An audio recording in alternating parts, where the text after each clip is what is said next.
पर जो आरोप है कि आप सवर्ण विरोधी हैं, वास्तव में आप हैं कि नहीं? इस पर मैं कुछ नहीं कहूँगा। जिनको लगता है तो ठीक है, और उनको लगता है कि नहीं रमेश जी नहीं है तो ठीक है। के राजनीतिक गलियारों में चर्चा ये है कि सिवान की राजनीति पर रमेश कुशवाहा का कब्जा हो रहा है और रमेश कुशवाहा ने फील्डिंग करके मंगल पांडे का पत्ता साफ कर दिया। क्या आपको भी ऐसा ही लगता है? मेरी पत्नी विजय लक्ष्मी देवी जी लड़ रही थी तो समाज के हर वर्ग के लोगों ने, यहाँ हमको 67,000 वोट मिला दुराका विधानसभा क्षेत्र में। ये बताइए, तो यहाँ तो सवर्ण जाति की अच्छी संख्या है, तो सब लोग वोट दिए तभी तो हमारी पत्नी जीती। कि बिहार में भी बीजेपी की किसी नेता की हैसियत नहीं थी कि माननीय मंगल पांडे जी को हटा दे। कि मैं पहला व्यक्ति हूँ कि शाहबुद्दीन साहब के दरवाजे पर जा करके मैंने कहा कि मैं इस दल में नहीं रहूँ। बहुत कम लोग उस समय साहस करते थे। और एक जान लीजिए, बहुत सारे लोगों की कोशिश रहती है कि रमेश कुशवाहा मंगल बाबा के बीच कुछ विरोध डाल दे। आज हम सांसद हैं, इसका सबसे बड़ा कारण मंगल बाबा। कुछ जरूर बीजेपी के लोग, कुछ लोग जीरादेई में मेरी मदद नहीं किए थे। इसकी रिपोर्ट भी मैंने बीजेपी को की थी। इस बार जो कैबिनेट का जो विस्तार हुआ और जब शपथ ग्रहण चल रहा था, तो जब चीफ सेक्रेटरी जो थे नाम जब सबका पढ़ रहे थे, तो हम भी देखे कि भाई माननीय मंगल बाबा का नाम ही नहीं। हमको थोड़ा आश्चर्य हुआ। तो एक आरोप आप पर है और वो गहरा है कि आपने उपेंद्र कुशवाहा को दगा दे दिया। जो जिसके साथ आपने सपना देखा कि कुशवाहा समुदाय को बिहार में एकजुट करेंगे, उसी उपेंद्र कुशवाहा को दगा दिया। देखिए, पहली तो हमको और मंगल बाबा को दो ध्रुव में कोई नहीं कर सकता है। सिवान की राजनीति की धुरी एक ही है, वो एनडीए की धुरी है। ना व्यक्तिगत रूप से मंगल बाबा की है, ना वो रमेश कुशवाहा की है, ना किसी विधायक की है। अच्छा, आप पर आरोप है कि कहीं आप एक जगह टिकते नहीं हैं, अवसरवादी हैं, समय के हिसाब से दल बदल लेते हैं। पहले एमसीसी में थे, फिर माले में आए, फिर आरजेडी में चले गए, फिर जदयू में चले गए, फिर आरएलएसपी बना के उसमें चले गए, फिर जब आपने फायदा देखा तो जदयू में आ गए। ठीक है, क्या कहेंगे आप? हम आपका जवाब हम दे रहे हैं। देखिए,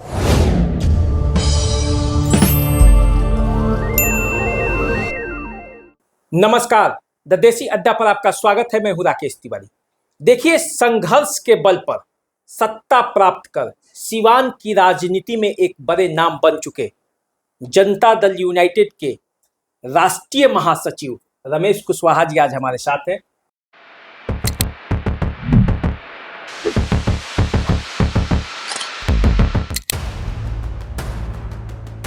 देखिए, हमारे साथ रमेश कुशवाहा जी हैं। रमेश कुशवाहा जी सिवान के बड़े नेता थे, अभी तो राष्ट्रीय फलक पर अब ये नेता हो गए हैं, जनता दल यूनाइटेड के महासचिव हैं। लेकिन रमेश कुशवाहा पर कई आरोप भी हैं। आज उन्हीं आरोपों के बारे में हम पूछेंगे। रमेश जी, आप जानते हैं आपका जो चेहरा है उसको समाज में किस तरह से प्रस्तुत किया गया है? कहा जाता है कि आप स्वर्ण विरोधी हैं। ये छवि आपकी समाज में बनाई जाती है, आप क्या कहेंगे? देखिए, पहली बात है कि हमको लोग कहते हैं कि रमेश जी शुरू से पिछड़े जाति के लोगों की राजनीति किए। हम किए हैं, लेकिन अगड़ों से मेरी दोस्ती भी रही। हम अगड़ों को लेकर के चले और हम जो है रेडिकल राजनीति करते रहे हैं। और लेकिन हम न्याय के साथ हम बराबर खड़ा होते रहे। ये हमारे आज भी है। आपने जब पूछा तो मैंने कहा कि हमको वामपंथी विचारों से हमको कोई नफरत नहीं। मैंने पहले भी कहा। तो देखिए, जब आदमी गरीब गुरबों के पक्ष में खड़ा होता है, न्याय के पक्ष में खड़ा होता है, तो एक हिस्से को वो खराब लगता है। तो आज भी हम न्याय के पक्ष में खड़े हैं, कल भी न्याय के पक्ष में खड़े थे। हाँ, पहले मेरी धारा दूसरी थी। हम एक ऐसी धारा में थे जहाँ लीडरशिप अगड़ों का जरूर था। वहाँ भी विनोद मिश्रा थे, स्वदेश भट्टाचार्य थे, दीपांकर भट्टाचार्य, सब तो सवर्ण जाति के ही नेता हैं। अखिलेंद्र प्रताप सिंह थे जो एक समय इलाहाबाद यूनिवर्सिटी के अध्यक्ष बने थे। तो हम तो उन्हीं लोगों के सानिध्य में काम किए हैं। लेकिन तरीका, हम तो आज भी कहते हैं कि माले की उस समय की पूरी लाइन एनआरकी से भरा हुआ था और उसको एक सेमी क्रिमिनल एक्टिविटी के बात और देखा जाता था। और माले छोड़ने के पीछे हमारा मूल कारण नहीं था। मैंने कहा कि पार्टी को एक जन पार्टी बनाओ। ये हथियार से भारत की राजनीति नहीं हो सकती है। हम ये पूछ रहे हैं कि आप पर जो आरोप है कि आप सवर्ण विरोधी हैं, वास्तव में आप हैं कि नहीं? इस पर मैं कुछ नहीं कहूँगा। जिनको लगता है तो ठीक है, और उनको लगता है कि नहीं रमेश जी नहीं है तो ठीक है, इस पे कोई मेरी सफाई नहीं है। लेकिन हम समाज के सभी वर्ग, सभी तबके के लोगों को लेकर चलता हूँ। देखिए, हम चुनाव लड़ रहे थे लोकसभा का, मेरी पत्नी विजय लक्ष्मी देवी जी लड़ रही थी, तो समाज के हर वर्ग के लोगों ने, यहाँ हमको 67,000 वोट मिला दुरौंदा विधानसभा क्षेत्र में। ये बताइए, तो यहाँ तो सवर्ण जाति की अच्छी संख्या है, तो सब लोग वोट दिए तभी तो हमारी पत्नी जीती। तो सवाल कौन क्या कहता है नहीं कहता है, इस एक तय जनता करती है। तो हम आज भी समाज के हर वर्ग के लोगों के लिए काम कर रहे हैं, कल भी करते थे, आगे भी हम करते रहेंगे। अच्छा, आप पर आरोप है कि कहीं आप एक जगह टिकते नहीं हैं, अवसरवादी हैं, समय के हिसाब से दल बदल लेते हैं। पहले एमसीसी में थे, फिर माले में आए, फिर आरजेडी में चले गए, फिर जदयू में चले गए, फिर आरएलएसपी बना के उसमें चले गए, फिर जब आपने फायदा देखा तो जदयू में आ गए। ठीक है, क्या कहेंगे आप? हम आपका जवाब हम दे रहे हैं। देखिए, पहली बात यह है कि हम एक विचारधारा की राजनीति करते हैं। दल कोई हो, विचारधारा से मैंने कभी कोई समझौता नहीं किया। मैं पहले भी वामपंथी था और आज भी मैं वामपंथ को पूरी तरह से खारिज नहीं करता हूं कि टैक्टिकल लाइन को खारिज करता हूं। पहले भी मेरे आदर्श गांधी थे। हाँ, हम लेफ्ट में थे तो गांधी को हम क्रिटिकल नजरिए से देखते थे, लेकिन जब मैंने गांधी को पढ़ा तो मैं बहुत प्रभावित हुआ। तो आज मेरे आदर्श गांधी हैं, आचार्य नरेंद्र हैं, लोहिया हैं, जेपी हैं, और मार्क्सवाद के भी जो भौतिकवादी जो पक्ष है उसका उसका दार्शनिक जो पक्ष है वो मेरे अंदर है। मैं इसको खारिज नहीं कर सकता हूँ। देखिए, हम जब लेफ्ट छोड़े तो हम कुछ दिन आरजेडी में भी रहे, लेकिन मैं पहला व्यक्ति हूं कि साहबनीन साहब के दरवाजे पर जा करके मैंने कहा कि मैं इस दल में नहीं रहूंगा। बहुत कम लोग उस समय साहस करते थे, लेकिन मैंने जाकर कहा कि ये सब हिंसा की राजनीति बंद होनी चाहिए। और माले भी मैंने छोड़ा तो विनोद मिश्रा से इसी सवाल पर लखनऊ के सेंट्रल कमेटी मीटिंग में बहस हुई थी मेरी। मैं उस समय भी केंद्रीय कमेटी का सदस्य था माले में, मैं उस समय भी उसके शीर्ष नेतृत्व में था, और ये 5 जिला मेरे जिम्मे था, चंपारण से लेकर के सिवान और छपरा तक। तो उस समय भी मैं संगठन, लेकिन इन्हीं सवालों पर मैंने विरोध किया कि पार्टी के स्वरूप को बदलिए, हथियारबंद संघर्ष को बंद कीजिए, और शांतिपूर्ण ढंग से जो भारत की परिस्थिति है ये कीजिए। और आप अम्बेडकर को सामने लाइए, आप गांधी को लाइए, आप आचार्य नरेंद्र को लाइए। कहने का मतलब है कि आप दल अवसर के लिए नहीं बदलते हैं, सिद्धांतों के लिए बदलते हैं। हम बिल्कुल सिद्धांतों के लिए बदलते हैं। और मैंने सबसे देखा कि बिहार में जब माननीय नीतीश जी जब पार्टी बनाए थे, तो देखिएगा, मैं माननीय नीतीश जी के साथ 94 में माले में रहते हुए, एक बार गठबंधन हुआ था माले और समता पार्टी के साथ 95 में, दोनों मिलकर चुनाव लड़े थे। एसएन सिन्हा इंस्टीट्यूट में पहली बार संयुक्त मीटिंग हुई थी, तो उस मीटिंग को विनोद मिश्रा और माननीय नीतीश जी ने एड्रेस किया, तो उस मीटिंग में मैं उपस्थित था। और एक बार जब नीतीश जी चुनाव में जब कंपेनिंग करने के लिए आए, तो मैं छपरा से लेकर सिवान, आपको गोपालगंज और चंपारण तक उस दौरान मैं नीतीश जी के साथ था। मैं माले के तरफ से हम ही रिप्रेजेंट कर रहे थे उस दौर में। ना, तो एक आरोप आप पर है और वो गहरा है कि आपने उपेंद्र कुशवाहा को दगा दे दिया, जो जिसके साथ आपने सपना देखा कि कुशवाहा समुदाय को बिहार में एकजुट करेंगे, उसी उपेंद्र कुशवाहा को दगा दिया। देखिए, पहली बात तो कि हम उपेंद्र कुशवाहा की पार्टी में जब प्रदेश अध्यक्ष बने थे तो कुशवाहा को गोलबंद करने का सपना मैंने नहीं देखा था। मैंने देखा था समाज के हर वर्ग के लोगों को सपना देखने का। और उस समय माननीय नीतीश जी आरजेडी के साथ गठबंधन किए थे, इसी को माननीय उपेंद्र जी ने उठाया था। जब फिर नीतीश जी एनडीए में आ गए तो उपेंद्र जी भी एनडीए के साथ हो गए, आपको ये होगा।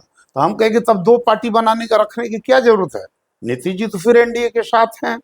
तो इस पे मेरी उपेंद्र जी से बातचीत भी हुई, और मैं जब हमको टिकट मिला तो मैं सबसे पहले, माननीय उपेंद्र जी उस समय दिल्ली थे, मैंने फोन करके कहा कि हमको जदयू के तरफ से टिकट मिलने जा रहा है, मैं क्या करूं? तो उपेंद्र जी ने कहा कि नहीं रमेश जी, आपको मिल रहा है, आप लड़िए। एक एक चीज मैंने उपेंद्र कुशवाहा जी को संज्ञान में दिया। मैंने उपेंद्र जी के साथ कोई गद्दारी नहीं की। हम दोनों नेताओं की सहमति से मैं चुनाव लड़ा, और उनके पूरे लोग जब मैं चुनाव लड़ रहा था तो हमारे प्रचार में थे, राष्ट्रीय लोक मोर्चा अच्छा के। देखिए, आपकी जब पत्नी सांसद के चुनाव लड़ रही थी तो बीजेपी के लोगों ने खुलकर आपको वोट किया, लेकिन जब विधानसभा का चुनाव था तो आपका एक वीडियो वायरल हुआ जिसमें आप अजय चौहान जी के साथ बैठ के जब उनके ऑफिस में गए थे तो कहे थे कि बीजेपी वाले ने वोट नहीं दिया, आरजेडी वालों ने वोट दिया जीरादेई के विधानसभा चुनाव में। लोग कह रहे हैं कि बीजेपी का वोट लेकर भी रमेश जी मानने के लिए तैयार नहीं है कि बीजेपी वाले वोट करते हैं उनको। देखिए, पहली बात है कि चुनाव के बाद की बात है। जो ये इंटरव्यू है मेरा, चुनाव के बाद की बात है। उनके पंचायत कार्यालय था, वो हमको बुलाए थे चाय पर, मैं उनके यहाँ गया था, और वो व्यक्तिगत रूप से जीरादेई में हमारी मदद उन्होंने की थी। मदद की थी तो मैं इस बात को कहूंगा, उस समय राजद के साथ थे। आज भी अभी ब्रेक तो वहां से नहीं किए हैं, लेकिन वहां से वैचारिक रूप से जरूर हटे हैं। तो उन्होंने मेरी मदद की, और इसी मदद को मैंने उल्लेख किया और कहा कि कुछ जरूर बीजेपी के लोग, कुछ लोग जीरादेई में मेरी मदद नहीं किए थे। इसकी रिपोर्ट भी मैंने बीजेपी को की थी, जो उनके वरीय नेता, उनको मैंने बता दिया था। अच्छा, आपको कुछ पता है कि आपके बारे में क्या चर्चा चल रहा है? अभी जब से मंगल पांडे स्वास्थ्य मंत्री के पद से हटे हैं तब से पत्रकारों के राजनीतिक गलियारों में चर्चा ये है कि सिवान की राजनीति पर रमेश कुशवाहा का कब्जा हो रहा है और रमेश कुशवाहा ने फील्डिंग करके मंगल पांडे का पत्ता साफ कर दिया। क्या क्या आपको भी ऐसा ही लगता है? मुझे, मैं तो देखा नहीं हूँ, इसलिए मैं तो ये कहूँगा नहीं। आप बताइए कि ये इसमें कहाँ तक सच्चाई है, क्योंकि ये चर्चा जो है अंदर अंदर, उस पर तो सामने बात आनी चाहिए। देखिए, चर्चा क्या चल रही है, नहीं चल रहा, इस चर्चा के बारे में हमें व्यक्तिगत रूप से जानकारी नहीं है। लेकिन जो भी राजनीति के को गहराई से समझते हैं, वो जानते हैं कि कोई भी व्यक्ति मंत्री बनता है तो उसका शीर्ष नेतृत्व तय करता है कौन मंत्री रहेगा, कौन नहीं रहेगा। इस बार जो कैबिनेट का जो विस्तार हुआ, और जब शपथ ग्रहण चल रहा था, तो जब चीफ सेक्रेटरी जो थे, नाम जब सबका पढ़ रहे थे, तो हम भी देखे कि भाई माननीय मंगल बाबा का नाम ही नहीं है। तो हमको थोड़ा आश्चर्य हुआ। और ये भी बात है कि बीजेपी से कौन मंत्री बनेंगे, वो बीजेपी के शीर्ष नेतृत्व तय करेगा। लोजपा से कौन मंत्री बनेंगे, लोजपा के शीर्ष नेतृत्व तय करेगा। हमसे कौन बनेंगे, हम के मांझी जी तय करेंगे। उपेंद्र जी की पार्टी से कौन तय करेंगे, वो उपेंद्र जी तय करेंगे। हमारी पार्टी से कौन लोग मंत्री होंगे, माननीय नीतीश जी तय करेंगे। तो इसमें रमेश कुशवाहा कहाँ है? आपको ऐसा लगता है क्या? अरे भाई, अमित शाह जी आए थे ना बिहार में, जब मंत्रिमंडल का नेक्स्ट डे जो विस्तार होने वाला था, शपथ ग्रहण था गांधी मैदान में, तो उसको माननीय अमित शाह जी उसको किए होंगे। दूसरा कौन कर सकता? दूसरे किसी की बिहार में भी बीजेपी की किसी नेता की हैसियत नहीं थी कि माननीय मंगल पांडे जी को हटा दे। हाँ, कुछ रहा, लेकिन हमें जो लगता है कि विशेष कारणों से, हालांकि हमको तथ्यगत रूप से कोई जानकारी नहीं है, आदरणीय मंगल बाबा को बहुत बड़ी जवाबदेही वो पार्टी देगी। और एक जान लीजिए, बहुत सारे लोगों की कोशिश रहती है कि रमेश कुशवाहा मंगल बाबा के बीच कुछ विरोध डाल दे। आज हम सांसद हैं, इसका सबसे बड़ा कारण मंगल बाबा है। उन्होंने जितना हमारे लिए मेहनत किया था, और हम भी उनके चुनाव में पूरी ईमानदारी और निष्ठा से लगे हुए थे, तो हमको और मंगल बाबा को दो ध्रुव में कोई नहीं कर सकता है। सिवान की राजनीति की धुरी एक ही है, वो एनडीए की धुरी है। ना व्यक्तिगत रूप से मंगल बाबा की है, ना वो रमेश कुशवाहा की है, ना किसी विधायक की है। अच्छा, ये बताइए कि रमेश कुशवाहा तो ये बात बोल दी है कि मंगल बाबा आपने आपको ये जिताया, मतलब आपकी पत्नी में बहुत मेहनत की है, आपने भी मेहनत किया। सिवान की जनता इस बात को मानने के लिए तैयार है? हाँ, सीमान की जनता, एक एक जनता जानती है।